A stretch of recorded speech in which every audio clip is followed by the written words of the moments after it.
ভোলার ইলিশা লক্ষ্মীপুর রুটসহ বিভিন্ন নৌপথে নিষেধাজ্ঞা অমান্য করে মেঘনার ডেঞ্জার জোনে চলাচল করছে যাত্রীবাহী ট্রলার ও স্পিডবোট।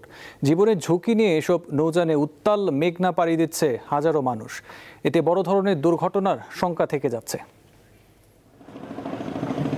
দুর্যোগপূর্ণ আবহাওয়া ও ঘূর্ণিঝড়ের ঝুঁকি এড়াতে প্রতি বছর 15 মার্চ থেকে 15 অক্টোবর পর্যন্ত ভোলার ইলশা মেঘনা নদী থেকে সাগরের মেঘনা পর্যন্ত প্রায় 110 কিলোমিটার এলাকাকে ডেঞ্জার জোন ঘোষণা করা হয়। এ সময় উপকূলীয় অঞ্চলে নদী উত্তাল থাকে। এ কারণে নদীতে বে ক্রসিং সনদ ছাড়া সব যাত্রীবাহী নৌযান চলাচল বন্ধ রাখার নির্দেশ জারি করা হয়। কিন্তু ভোলায় ডেঞ্জার জোনে নিষেধাজ্ঞা অমান্য করেই চলছে ঝুঁকিপূর্ণ যাত্রী পারাপার।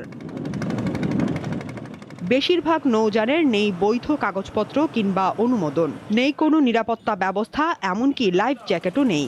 ধারণ ক্ষমতার চেয়ে কয়েক গুণ বেশি যাত্রী নিয়ে চলাচল করছে নৌযানগুলো। জীবিকার তাগিদে ও জরুরি প্রয়োজনে বাধ্য হয়ে এসব নৌযানে চড়ছেন অনেকে।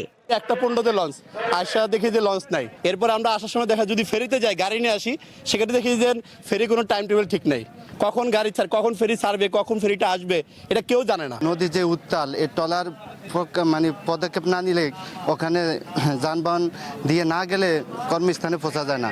আমরা দেখা গেছে অলওয়েজ কিন্তু লঞ্চ সার্ভিস থাকে না, যে কারণে আমাদের এই ধরনের ট্রান্সপোর্ট বেছে নিতে হয়।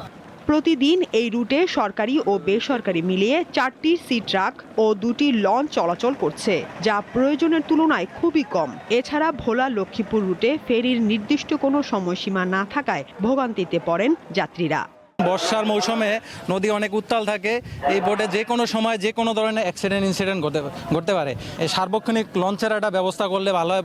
এখন আমাদের তো এর বিকল্প পথ নেই, আমরা যে ফেরি দিয়ে যাব, আমাদের অনেক জরুরি কাজ থাকে, কেউ অসুস্থ থাকে, চিকিৎসার প্রয়োজন, আমাদের নদীটা পার হতেই হয়। গভর্নমেন্ট আমাদের এই বিষয়গুলোকে লক্ষ্য করবেন, যাত্রীদের সুবিধার্থে।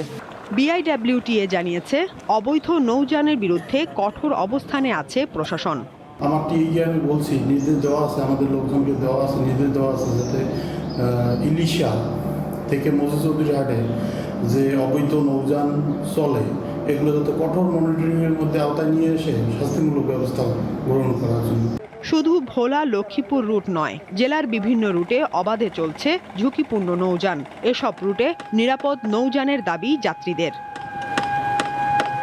সাদিয়া চৌধুরী, দীপ্ত, বার্তা কক্ষ।